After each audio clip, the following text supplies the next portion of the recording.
एक बड़े मियाँ, बड़े बुज़ुर्ग आदमी, यानी उम्र के एतबार से बड़ी उम्र थी, तो वो मस्जिद में आए और नए नए मुसलमान हुए थे। उन्होंने वज़ू किया और वज़ू में उनसे गलती हुई, इसलिए कि वो नौ मुस्लिम थे, नए मुसलमान थे। अभी उनको दीन के बारे में, मज़हब के बारे में ज़्यादा मालूमात नहीं थी, बहुत ज़्यादा उनको इल्म नहीं था, नए मुसलमान थे। और हसनैन करीमैन सैयदा के लालों के और हुज़ूर के नवासों के सामने उन्होंने वज़ू में कोई कमी कर दी, कोई गलती कर दी। तरीक़ा एक कार क्या था? आजकल का कोई आम आदमी होता तो बोलता, बड़े मियाँ आप इतने बुढ़े हो गए, आपको वज़ू करने का तरीक़ा भी नहीं आता। इस तरह लोग करते हैं। मगर कुर्बान जाएं, जिनके रुतबे हैं सिवा, उनको सिवा मुश्किल है। जो आला ज़र्फ़ लोग होते हैं उनकी बातें भी बहुत आला होती है। ख़ानदान आला था, नसब आला था, घर आला था, बेइजाज़त उनके घर जिब्रील भी आते नहीं। क़द्र वाले जानते हैं क़द्र शान अहले बैत, सब ही आला है। माँ सैयदा कायनात है, जन्नती औरतों की सरदार है।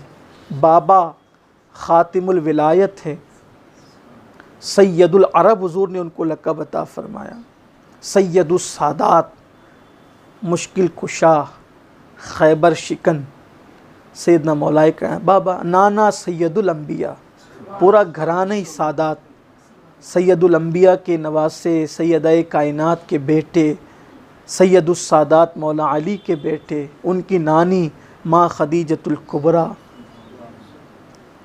शान वाले लोग हैं, अजीम लोग हैं। मेरे आका ने फरमाया सब के नसब मुनक़ते हो जाएंगे सिवाय मेरे नसब के। जिनका नसब काम आए, जिनका हसब काम आए, जिनकी औलाद में इब्तिदा से लेकर इंतहा तक विलायत का सिलसिला जारी हो।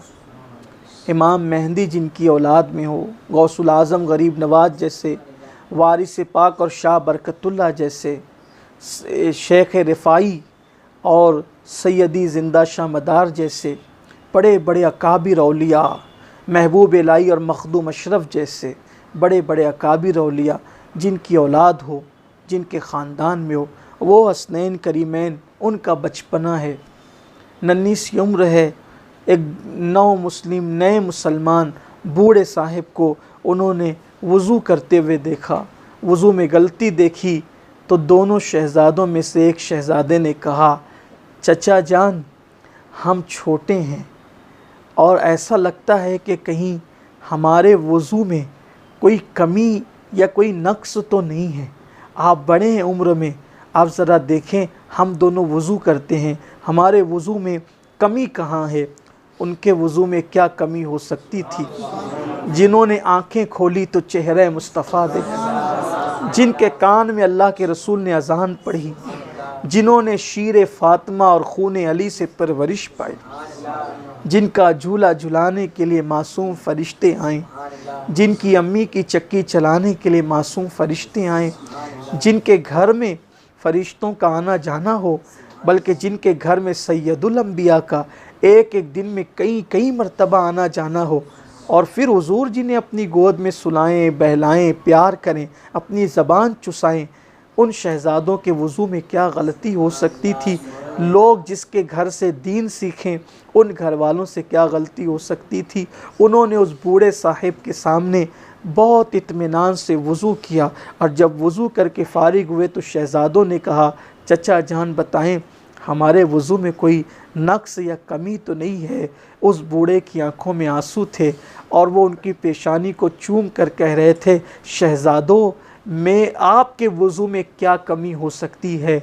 मेरे वज़ू में कमी थी, लेकिन मैं समझ गया मेरी इस्लाह के लिए शहज़ादों ने कितने खूबसूरत तरीक़ेकार को इख्तियार फरमाया। अंदाज़ा करें कि जो इतने बड़े लोग थे, जब उन्होंने किसी की इस्लाह के लिए इतना अच्छा और ख़ूबसूरत तरीक़ा इख्तियार किया कि दिल भी ना टूटे, दिल के आप गीने पर कोई तकलीफ़ भी ना हो, दिल का शीशा चकनाचूर भी ना हो और बात के बाद भी कह दी जाए। काश अल्लाह हमें ऐसा तरीका इख्तियार करने की तौफीक दे।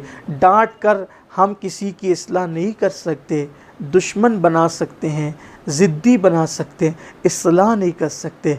इस्लाह का तरीका तो ये है कि हम किसी को प्यार से बोलें, मोहब्बत से बोलें।